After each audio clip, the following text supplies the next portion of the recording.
Bonjour à toutes, bonjour à tous, vous êtes sur Un Parfum Littéraire et nous discutons aujourd'hui d'une œuvre qui a fait beaucoup parler d'elle lors de sa sortie et qui m'a accompagnée pendant 2 ans puisque j'ai écrit mon mémoire de fin d'études dessus et que j'ai rédigé par la suite un article universitaire et l'un des exemples sur lesquels je m'appuyais pour rédiger cet article était ce roman. Il s'agit d'Anima de Wajdi Mouawad. Alors, Wajdi Mouawad, c'est un écrivain qui est né au Liban, qui a connu la guerre civile dans sa tendre enfance. Sa famille et lui sont partis tout d'abord en France pendant 7 ans, puis ils sont partis au Québec où Wajdi Mouawad a fait ses études, est devenu dramaturge. Il a percé en gros, on va dire en France au début des années 2000 avec la pièce Incendie, dont vous avez peut-être vu le film qui a été adapté par Denis Villeneuve il y a quelques années. Et il est important de souligner, vous le comprendrez plus tard, que Wajdi Mouawad a été élevé dans une famille de chrétiens maronites. Voilà, ça a une importance, toute particulière. Alors, j'ai mes notes à côté pour ne rien oublier, puisque je vais vous présenter plutôt l'œuvre à travers un prisme, culturel, plutôt que par, la spécificité du roman, qui est la narration sur laquelle se sont appesantis énormément d'intervieweurs et enfin de journalistes et de critiques littéraires lorsque, l'œuvre, est sortie puisque la narration est uniquement portée par des animaux. Ce sont eux qui racontent l'histoire, on ne perçoit l'histoire qu'à travers leurs yeux et c'est pour cela qu'il a mis, Wajdi Mouawad une dizaine d'années à l'écrire parce que vous imaginez bien que pour se mettre dans la peau d'une araignée, d'un papillon, d'un chat, d'un singe, et que sais-je encore, bah, il faut un peu étudier les comportements des dits animaux. Ce qui est extraordinaire, c'est que chaque chapitre porte le nom scientifique de l'animal en question et le style et l'écriture s'adaptent à cet animal. Donc en fait, la façon de raconter d'un papillon ne va pas être la même façon de raconter qu'une souris ou qu'un oiseau, ou qu'un chien ou qu'un singe et cetera et cetera. Voilà. Donc ça, c'est la première partie du roman et dans une deuxième partie du roman, la narration n'est plus tenue que par un animal, un chien-loup, qui s'appelle Mason Dixon Line et c'est lui qui va raconter une grande partie de la quasi-fin du récit. La fin, elle est prise en charge par un narrateur humain, enfin. Alors, je vais dévoiler les enjeux du texte ainsi que certaines scènes marquantes. Donc, si vous n'avez pas lu le texte mais que vous êtes curieux d'avoir absolument, on va dire, tout le bagage culturel qui l'accompagne, je vous en prie, allez-y, continuez, poursuivez votre lecture de la vidéo, mais sachez que vous allez être spoilés. Je vais vous donner la fin, hein, voilà, ou en tout cas une partie de la fin et celles et ceux qui ont déjà lu, Anima, eh bien, peut-être que je vais vous permettre de, saisir des subtilités qui peut-être vous auraient échappé lors de votre lecture de ce texte. Pour celles et ceux qui ne l'auraient jamais lu, attention, Wajdi Mouawad a une écriture extrêmement crue, extrêmement violente, c'est un parti pris. Pour lui, la littérature doit déranger, elle doit, voilà, vous chambouler et dans ce texte en particulier, il y a des scènes, on ferme le livre, on va faire un tour, on va voir que la vie est belle, qu'il y a des papillons, que le soleil brille. S'il brille pas et qu'il pleut, on va se dire que même la pluie, c'est absolument merveilleux. On a une chance inouïe d'avoir la vie qu'on a et après, on regarde les bisounours et après, on y retourne. Voilà, parce que c'est je le connais par cœur, hein, mais maintenant il y a des fois, quand j'avais une vingtaine d'années, je lisais ça sans trop de problèmes. Aujourd'hui, que j'en ai une trentaine, quand j'arrive à ces moments-là, parce que je la relis régulièrement quand même cette œuvre, je passe les pages en fait. Je sais ce qui se passe, vas-y c'est bon, j'ai pas besoin de m'infliger ça, encore une fois. Voilà. Donc, quel est le résumé? En gros, vous avez un homme qui arrive chez lui, qui s'appelle Warsh. Alors pour les arabophones qui aurait tiqué tout de suite. Je donnerai l'explication de ce nom plus tard pour les non-arabophones, surprise. Donc il rentre chez lui et c'est vraiment l'incipit. Il découvre sa femme brutalement assassinée chez lui. Voilà, l'incipit est écrit de telle sorte que soit vous vous dites ok, ça a l'air cool, enfin cool, je sais pas si cool est l'adjectif le mieux choisi, mais en tout cas ça m'interpelle et je continue, ou alors vous dites ok, c'est pas pour moi, vous refermez le livre et vous passez à autre chose. Donc ça commence comme un thriller, un policier, et en fait, très rapidement, la police va savoir qui est le meurtrier. Il s'appelle Wilson Wolfe Rooney, et elle ne va pas l'arrêter parce qu'en fait, c'est un indique le rôle d'un indique, c'est d'aider la police en étant infiltré. Donc, ils ne veulent pas l'arrêter. Et du coup, Warsh va se lancer seul à la poursuite du meurtrier de sa femme, et ça va le mener, comme toujours dans toutes les œuvres de Wajdi Mouawad, dans une quête de lui, de son passé, de ses origines, etc., etc. Je vous mets au défi de me trouver une seule œuvre, et je les ai toutes lues, de Wajdi Mouawad, où il n'est pas question de ça, d'accord ? C'est vraiment la trame de toute son œuvre. Et cette quête va l'amener, attention spoiler, aux heures les plus sombres, les plus noires, les plus cruelles de la guerre du Liban, de cette guerre civile dont je vous parlais, qui a débuté en 75, je ne vous l'ai pas dit d'ailleurs. Donc elle a débuté officiellement le 3 avril 75. Alors non, c'est le 13 avril 75 et non pas le 3. Voilà. Avec l'incendie d'un bus de civils palestiniens, donc musulmans, c'est important de le préciser, puisque ce conflit s'enracine, entre autres, dans des conflits religieux. Savoir que Wajdi Mouawad était présent dans l'immeuble en face duquel ça s'est passé, et donc il a de ses yeux vu le massacre de ces civils-là. Et donc le personnage, Warsh, va comprendre que l'origine de sa vie naît dans certaines horreurs de septembre 82, sur lesquelles je reviendrai, de la guerre du Liban. Voilà. Donc il est évident que l'enfance de Wajdi Mouawad a eu une influence sur sa vie, comme il le dit lui-même dans une interview. Toute ma vie, tout ce que je dis, même, je vais dire, si je suis dans ce théâtre, c'est parce qu'il y a eu la guerre dans mon pays. Si j'ai rencontré la femme que j'aime, c'est parce qu'il y a eu la guerre dans mon pays. Si les enfants que j'ai eus sont nés, c'est parce qu'il y a eu la guerre dans mon pays.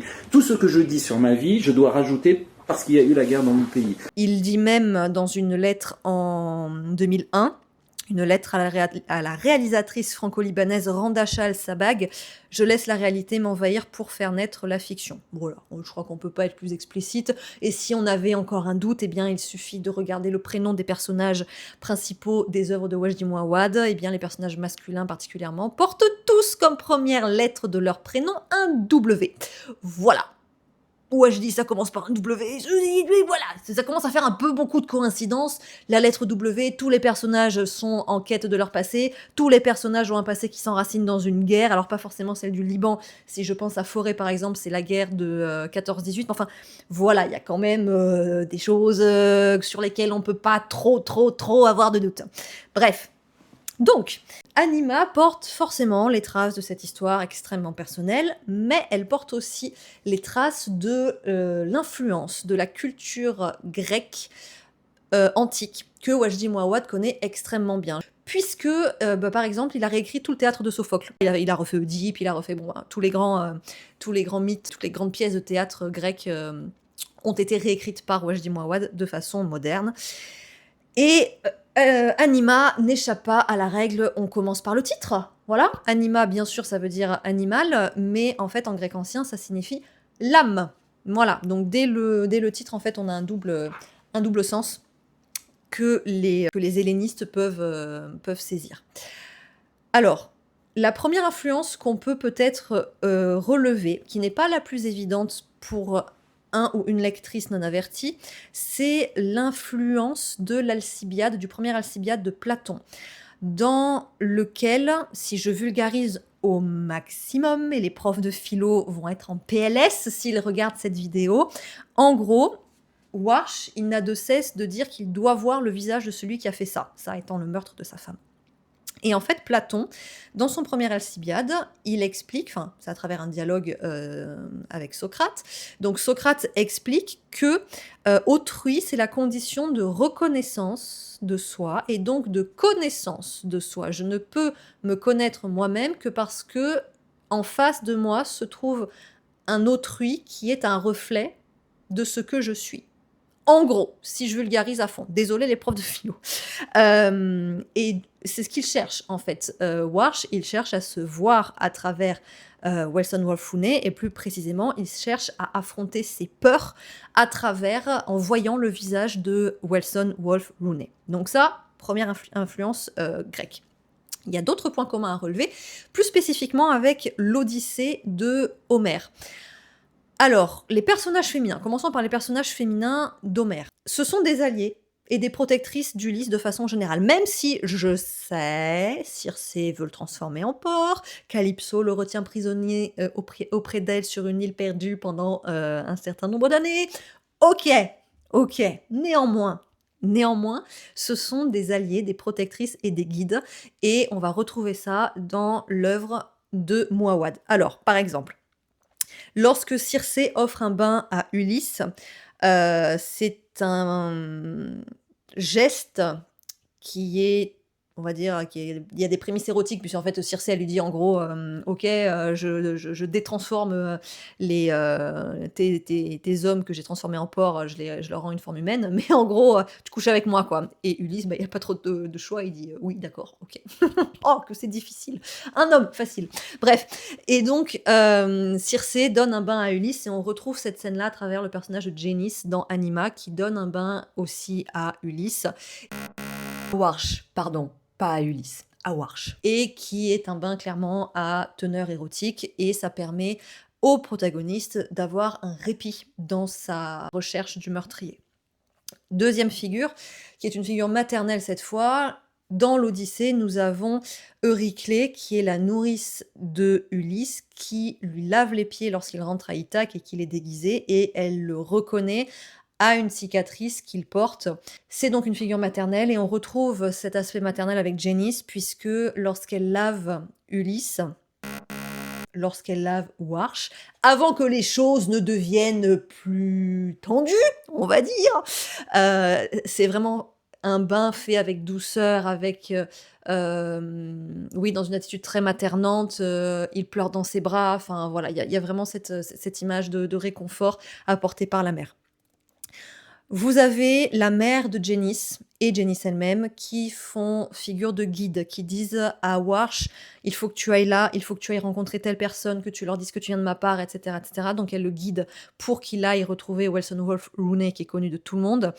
Et de la même façon, Circé et Calypso vont guider Ulysse et lui permettre d'éviter certains dangers. Par exemple, Circé va le mettre en garde contre Charybde et Scylla. Voilà. Enfin, on a le fait qu'il soit chez ses femmes en sécurité. Chez Génis, il ne lui arrive rien. Et de la même façon, quand Ulysse est chez Calypso et chez Circé, il ne lui arrive rien non plus. Enfin, voilà, il n'y a pas de danger. Il ne sera en danger, Warsh, qu'à partir du moment où il va sortir, ou à partir du moment où ces figures féminines ne seront plus là. Je ne dévoile pas plus pour celles et ceux qui ne l'auraient pas lu.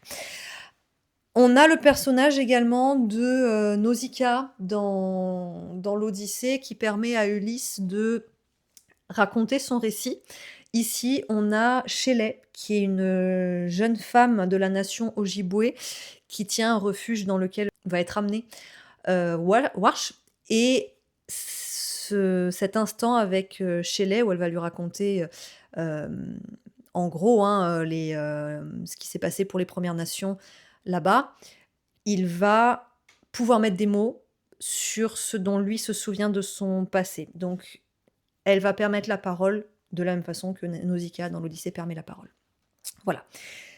Et enfin, pour terminer, nous avons Winona, encore un W, qui est une adolescente que croise Warsh dans son parcours et qui va devenir sa raison d'être, sa raison d'avancer. Il protège cette jeune adolescente et il avance pour elle de la même façon que Ulysse avance pour rentrer chez lui à Ithaque, puisqu'à Ithaque se trouve sa femme, Pénélope, qui attend son retour depuis des années. Voilà, donc ça c'est en ce qui concerne les figures féminines. Il y a, si jamais vous disiez, extrapole un peu là, non? Non. Pourquoi est-ce que je n'extrapole pas? Parce que il y a dans la 3e partie de l'œuvre, lorsque la narration est prise en charge par le chien de Warsh, le nom des villes qui ne peut pas laisser place au doute. On a Thèbes, on a Carthage, on a Virgile, on a Ulysses, donc Ulysse, et on a même, je sais pas comment on le prononce en anglais, Genesis, donc Genèse. Il est intéressant de noter, je l'ai découvert en lisant l'œuvre, que ces villes existent vraiment aux États-Unis, voilà, c'est assez surprenant, mais elles existent et je détaillerai pas plus que ça cet aspect de l'œuvre, mais sachez simplement que symboliquement dans chacune de ces villes, il se passe quelque chose en lien avec ce qui s'est passé, au même endroit dans la région méditerranéenne. Voilà, à Carthage, il se passe un truc qui est en lien avec ce qui s'est passé à Carthage, en Méditerranée. Thèbes, c'est pareil, et vous imaginez bien que, Genesis, donc Genèse, est extrêmement métaphorique et symbolique. Je ne vous dévoilerai pas ce qui se passe, mais on peut pas avoir de doute, c'est pas possible. Voilà, j'en veux pour preuve cette citation. À un moment donné, Warsh va dire à Winona justement, « Petite femme, que je sauverai cette fois-ci, que je protégerai cette fois-ci. Toutes les âmes ont besoin d'un passeur, Charon en sa barque, pour atteindre les rives brûlées de l'enfer. Tu es mon passeur en ton pick-up. Et oui, fuyant Virgile et demain quittant Ulysses, il nous faudra, le poète l'a dit, laisser ici toute espérance. » Cette dernière partie de la citation, vous qui entrez laissez toute espérance, on peut la lire dans le chant 3 de la Divine Comédie de Dante. C'est donc une référence explicite à cette œuvre. Ça me semble limpide.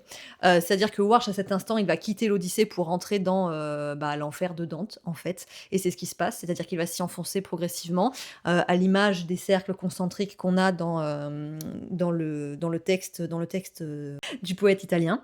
Et il va ainsi toujours plus loin dans la découverte et dans l'horreur de son passé, sans arriver à s'échapper, sans arriver, je cite, à tourner ce putain de volant qui ferait qu'il mourrait et sa vie pourrait s'arrêter là. Non, il va jusqu'au bout et on a l'idée comme ça d'un fatum qu'on retrouve dans les tragédies grecques. Là, il n'y a juste pas les dieux, mais dans l'idée, c'est ça. Donc, c'est un parcours qui est, vous l'aurez compris, jalonné de références culturelles, de références mythologiques. Là, je vous ai parlé de tout ce qui est mythologie méditerranéenne. Il faut savoir qu'on a aussi toute une mythologie autour de la nation Ojibwe, en ce qui concerne le symbole totem de la grue, par exemple, en ce qui concerne le rite des chauves-souris, qui est un rite chamanique qui existe réellement dans la nation des Ojibwe. Voilà, je rentre pas plus dans les détails, mais si ça vous intéresse, vous pourrez aller faire vos recherches. Toute la mythologie, en tout cas une partie de la mythologie Ojibwe, se retrouve aussi dans l'œuvre et n'est pas là que pour rajouter un peu de poudre comme ça de « Oh, regardez, j'ai de la culture !» Mais non, ça a vraiment une influence. Tout est jalonné de symboles et de métaphores et de références culturelles extrêmement poussées. Je rappelle qu'il a mis 10 ans à écrire le bouquin, c'est pas pour rien. Voilà. Je passe maintenant à un deuxième temps dans mon analyse, à savoir les références visuelles et la façon dont ce sens va impacter le parcours du protagoniste. Donc, les souvenirs de Warsh se déchirent peu à peu, et ce sont des phrases ou des mots qui paraissaient sibyllins dans l'Incipit, où vraiment on les lit, on dit de quoi ça parle. Et bien petit à petit, en fait, le puzzle se met en place et on comprend des choses. Et la première révélation, elle se fait lors de la rencontre, je vous l'ai dit tout à l'heure, avec Shelley, où on apprend, spoiler alert, qu'il est né à Shatila. Alors, pour le lecteur non averti, ça ne veut peut-être rien dire, ça évoque peut-être pas grand-chose. Et c'est vrai en écrivant ce texte, mon mémoire, j'avais une vingtaine d'années, personne, à part les gens qui avaient 50 ans et plus, ne savait ce qu'il s'était passé à Sabra et Shatila en septembre 82. Ça a été complètement évacué des mémoires, de ce qui nous a enseigné, etc. Moi, alors, j'en avais entendu parler parce que, j'avais vu notamment un film dont que je vais citer juste après. Mais Sabra et Shatila, en Occident, ça reste un truc, en tout cas pour les jeunes générations, dont on ne sait pas de quoi il s'agit. Mais c'est un mot qui est jeté au visage du lecteur et si vous avez la référence, tout de suite, c'est un face-à-face extrêmement violent. Et c'est mis en page stylistiquement par Wajdi Mouawad, puisqu'en fait, le mot de Shatila va apparaître en amont comme une préparation et quelques chapitres plus loin, le personnage va être confronté à des photos de Sabra et Shatila. Alors, pour celles et ceux qui ne savent pas, Sabra et Shatila, il s'agit d'un génocide qui s'est passé dans 2 camps, palestiniens, Sabra et Shatila, donc des camps de réfugiés, suite à l'assassinat de Bachir Gemayel. J'expliquerai plus tard tous les détails, mais enfin, voilà, il faut savoir ça et donc ça a été une horreur lorsqu'on a découvert, ce qui s'était passé dans ces camps. Et en fait, Warsh arrive face à une exposition photographique dans son parcours et la description dans la mise en page va chercher à mimer la fragmentation, en fait et les photos, en fait, il y a des groupes nominaux qui se succèdent et qui sont séparés par une barre verticale. Je dirais qu'ils sont même encadrés à la façon d'un cadre. Pardon, je ris parce que je trouve pas mes mots, mais vous allez voir que c'est vraiment, vraiment pas drôle, donc accrochez-vous. Je cite: «Visage d'humain défiguré, barre. Visage d'humain, barre. Dos d'humain, barre.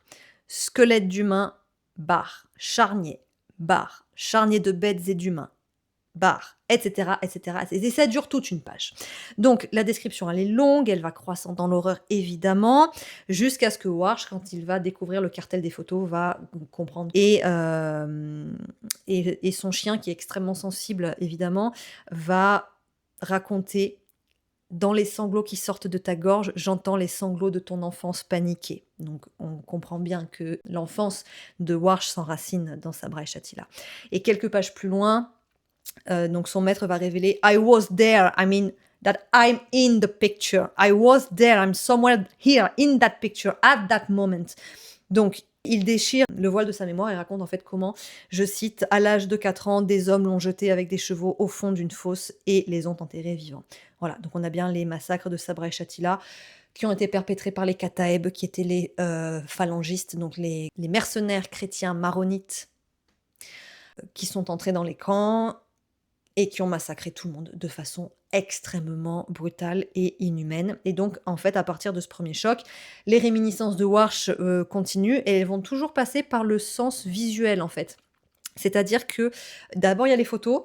Il va visionner 2 films qui existent réellement. Le premier, alors il n'y a pas le titre dans l'œuvre, mais si vous les avez vus et si vous faites des recherches, comme je l'ai fait, mais du coup je vous mâche le travail, et bon, on reconnaît en fait Valse avec Bachir de Harry Folman.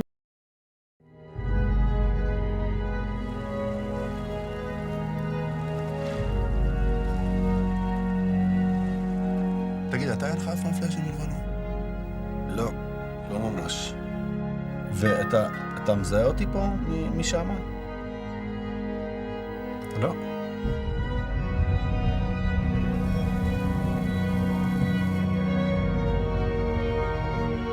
אני חושב שאתה תלך תברר מה קרה שם באמת. איך אתה קשור לזה.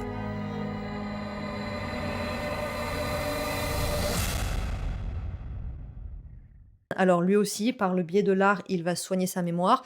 Harry Folman a participé au génocide en tant qu'Israélien, puisqu'il a en fait éclairé les camps de Sabra et Shatila pour permettre aux mercenaires de faire le sale boulot qu'ils étaient en train de faire. J'ai même pas envie de parler d'un sale boulot, enfin je veux dire, c'est juste inhumain ce qui s'est passé.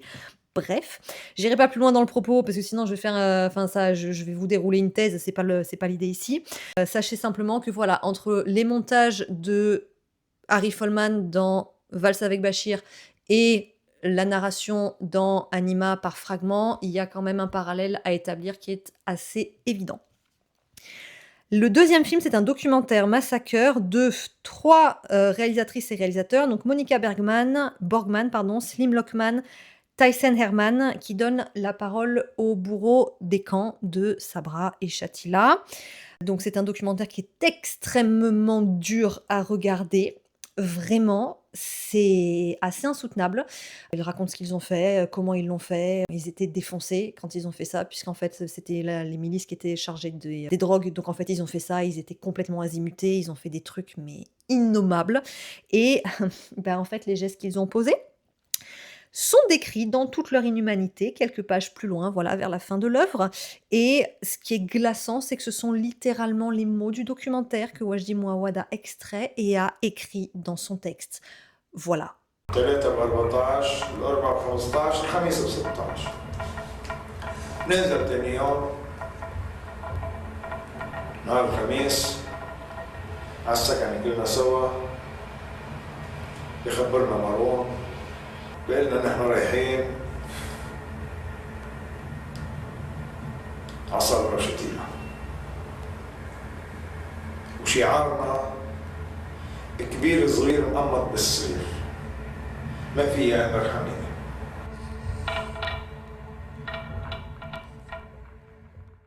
C'est affreux. C'est pour ça que je vous disais, il y a des moments où vous posez le texte, vous allez faire un tour et vous y revenez parce que, eh ben, ça confronte le lecteur à ce qui s'est réellement passé et c'est terrible. Voilà, c'est terrible. Mais c'est aussi une des forces de cette œuvre que de dire arrêtez de fermer les yeux, en fait, il s'est passé ça. Voilà. Et quand on comprend ça, on comprend beaucoup de choses au Moyen-Orient, sur l'histoire géopolitique du Moyen-Orient. Bref, revenons à l'art. Donc, il a, vous l'aurez compris, une importance capitale, d'accord, dans l'œuvre, puisqu'il révèle à Warsh sa mémoire, ses traumatismes, c'est des vérités oubliées qui se dévoilent par le biais artistique visuel. Mais le romancier, il va plus loin parce que c'est Wajdi Mouawad et que c'est un génie. Je déconne pas quand je dis ça, je vous invite à lire la pièce Ciel de Wajdi Mouawad, c'est hallucinant à quel point le mec... J'ai pas envie de dire qu'il est barré, mais il fait des liens entre l'art, les mathématiques, le code, c'est un truc de fou malade. Bref, juste pour Anima, il pousse la précision artistique jusque dans le choix de ses musiques. On a des musiques, des citations de musique, qui apparaissent dans la dernière partie de la quête identitaire de Warsh. La première musique, c'est le premier couplet de l'hymne national américain.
The Star Spangled Banner, qui représente la lutte pour un pays, pour une terre de liberté, souvent combattue et colonisée.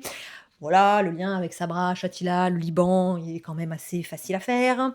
La seconde chanson, elle apparaît lorsque Warsh se rend... Pardon, je lis un peu, mais parce que je veux pas oublier de truc. Se rend donc au combat de chiens dans lequel se trouve Mason Dixon Line qu'on lui a volé et qui est en train de se battre. Et la foule clame alors, et j'ai pas trouvé de chansons qui correspondent à ces paroles à l'époque, donc peut-être que ça sort directement de l'imaginaire de Wajdi Mouawad, c'est possible. I've got God and I've got a gun and you're gonna need both if you come around here. Bon, Dieu, la guerre, la défense d'un territoire, on est en plein conflit religieux. Voilà. Et l'univers musical va changer, passant de chansons écrites pour des chœurs à du rock alternatif, chanté par un seul individu, avec le titre Hutterite Mile du groupe 16 Horsepower, que j'ai découvert avec cette œuvre. Merci, j'adore.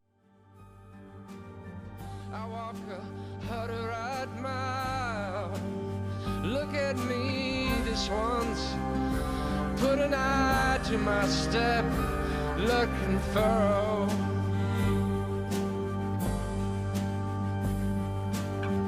It's only misery, it's only ankle deep.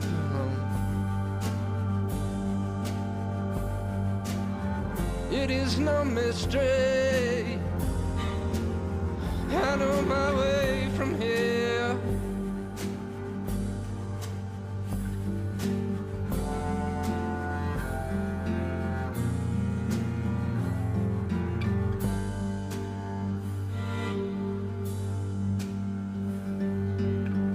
It is no mystery.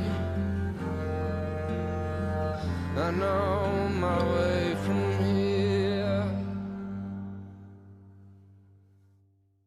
Il y a notamment le vers I know my way from here qui est cité dans le texte et c'est assez éloquent puisqu'en fait à partir de ce moment-là, Warsh est, alors je vais pas dire qu'il est maître de son destin, c'est pas vrai, mais il prend en main son destin. Voilà, c'est-à-dire qu'il accepte sa destinée, il accepte d'aller jusqu'au bout de l'insupportable. Le groupe musical est convoqué de nouveau après une introspection durant laquelle il cherche à comprendre, à recoller les morceaux de sa mémoire fragmentée. Et cette fois, c'est l'album Secret South et le premier couplet du titre Splinters qui sont mentionnés.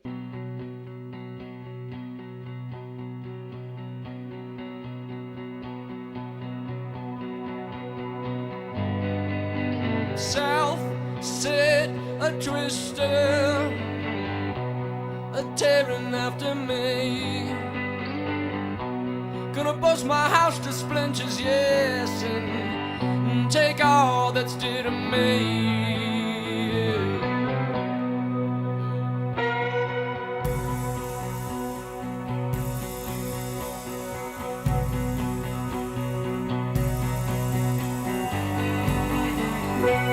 You say you saw it coming, yeah, but still you did not flee. I was too weak, I couldn't move, held by growth of trees.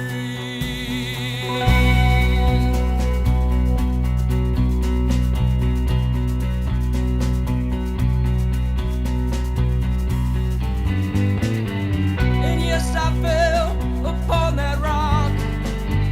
I did not die, just badly broken. And in time, my healing it will come here by the words that He has spoken. Oh yeah, I fell upon that rock. On pourrait traduire les paroles de la sorte. Quelqu'un, alors pardon, c'est moi qui fais la traduction, donc vraiment, quelqu'un a envoyé une tornade, une déchirure sur moi, va faire sauter ma maison en éclats, ouais, et prendre tout ce qui m'est cher. Tu disais l'avoir vu venir, ouais, mais malgré cela, tu n'as pas fui. J'étais trop faible.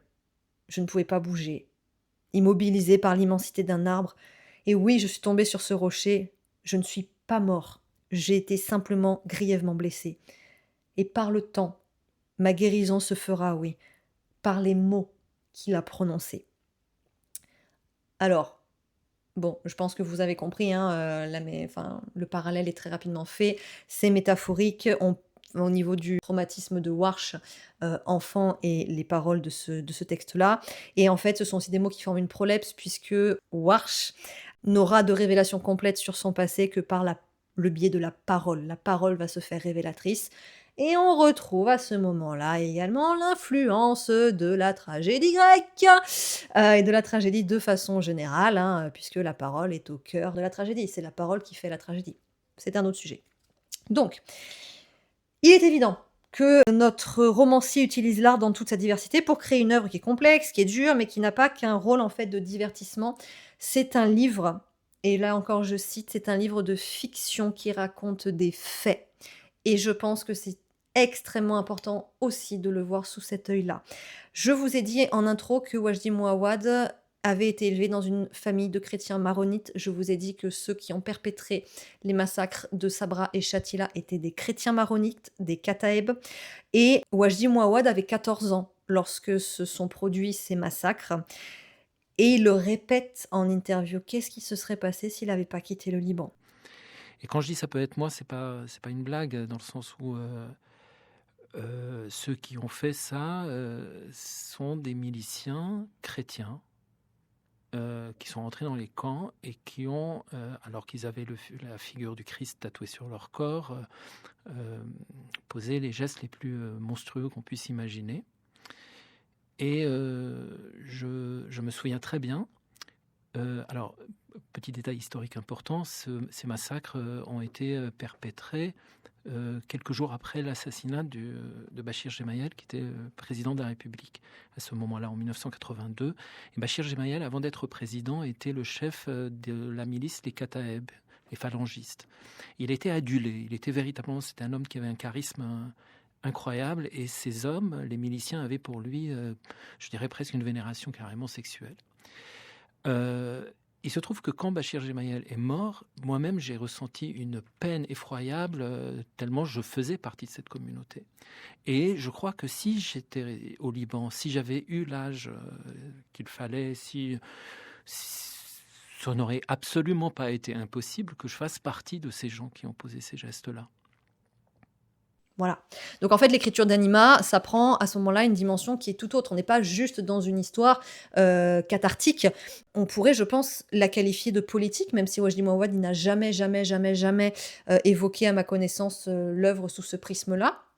Néanmoins, il faut savoir qu'il n'y a aucun mercenaire qui a été puni, puisqu'il y a une amnistie qui a été déclarée pour ces crimes. Donc en fait, c'est un sujet qui est tabou au Liban, puisque tout le monde connaît au moins une personne qui a été impliquée dans ce drame, dans cette tragédie. Or, à la fin du texte, Warsh, dont on pourrait donc traduire le prénom par le monstrueux, se fait justice. Alors, c'est pareil, j'entre pas sur les détails du prénom. Et je veux pas trop dévoiler l'œuvre non plus, mais c'est pas lui qui a choisi son prénom, c'est un prénom qui lui a été donné par quelqu'un qui a une importance dans les massacres de Sabra et Shatila. Et en fait, Warsh va se faire justice et il va punir la personne fictive, mais dont le nom est quand même étrangement proche de la personne réelle qui a commandité les mercenaires, qui étaient à la tête des mercenaires. Et le prénom qu'il porte, en fait, Warsh, c'est l'exact opposé de ce qu'il est, puisqu'il apporte quelque part une justice, puisqu'il va punir le chef de ces milices qui ont posé ces gestes monstrueux. Voilà. J'ai terminé avec cette analyse qui était très longue. J'ai essayé pourtant de condenser 2 ans de travail en l'espace d'une seule vidéo. J'espère que vous n'avez pas trop décroché. Si j'ai pu approfondir ces éléments avec vous, culturels et historiques, j'en suis ravie. Je ne suis pas rentrée dans le détail du style. Ça, vous pourrez entendre Wajdi Mouawad en parler de lui-même dans les interviews auxquelles il a répondu lors de la publication de l'œuvre. Donc là, j'étais plutôt axée sur l'aspect artistique et culturel. Mais j'espère en tout cas avoir pu éclairer votre lecture de ce texte. Je vous remercie de m'avoir écouté.